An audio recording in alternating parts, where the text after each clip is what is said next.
श्री गीधराज जटायु का चरित्र बहुत सिखाता। सुनो, रावण जब हमारी जनक नंदिनी श्री जानकी जी को लेकर के जाने लगा, हरण करके ले जाने लगा, तब भारत के पक्षी श्री जटायु जी ने हमला बोल दिया। रावण ने छल करके जटायु जी के पंखों को काट डाला, और जब पंखों को काटा, श्री जटायु जी दुखी होकर के घाव बन गया, जमीन पर गिर पड़े। रेत के कण जटायु जी के घाव में लग गए। राम राम राम राम राम राम राम राम कहते हुए श्री जटायु जी गिर पड़े। मेरे प्रियजनों, मेरे पागलों, मेरे सम्मानीय लोगों, लोग कान भरने वाले बड़े खतरनाक होते हैं। ये कान बहुत खतरनाक भरते हैं, ये बर्बाद करने के लिए कान खतरनाक भरते हैं। तुरंत कान भरने वाले श्री जटायु जी के पास आ गए। ए जटायु जी, आप दिन भर सीताराम सीताराम सीताराम कहते रहते थे, लो तुम्हारे राम जी ने तुम्हारे पंखा कटवा दिए। क्या कर लिया तुम्हारे राम जी ने, और क्या कर लेंगे तुम्हारे राम जी? अब तो तुम्हारे पंखे ही कट गए। अगर पंख होते तो तुम उड़कर अयोध्या जाकर राम जी के दर्शन कर लेते। अब तो पंख भी नहीं बचे, कहां जाओगे? ऐसे ही मर जाओगे।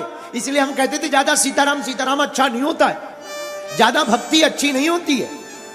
पर धन्य है श्री जटायु जी। पागलों, छत्तीसगढ़ के लोगों, पता है जटायु जी ने क्या जवाब दिया? जटायु जी मुस्कुराते हैं और रोते भी हैं।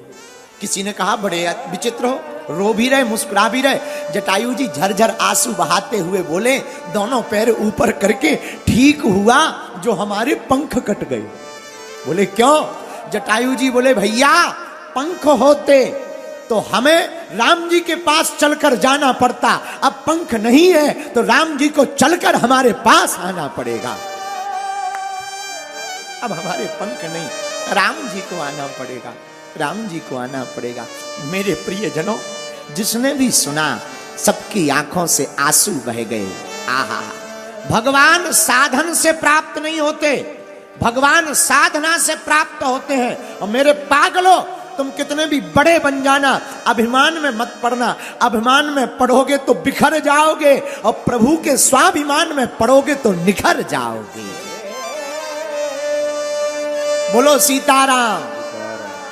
गीध देह तज धर हरि रूपा, भूषण बहु पट पीत अनूपा। लोग कहते राम जी वनवास मां के कहने पर गए। हमारा मानना है, राम जी से ही पूछ लो, आप वनवास किस लिए आए? पता है राम जी क्या बोले? हम अपने भक्तों के लिए वन में आए। जिस प्रकार मां को बालक प्रिय होता है, हजारों लोगों में मां बैठी हो पर नजर बालक पर होती, वैसे ही भगवान को भक्त प्रिय होता है। भक्त कहीं भी हो, नजर प्रभु लगाए रखते हैं। भगवान का ऐसा स्वभाव है। अरे सबरी पर कृपा की, हनुमान जी पर कृपा की, जटायु जी पर कृपा की।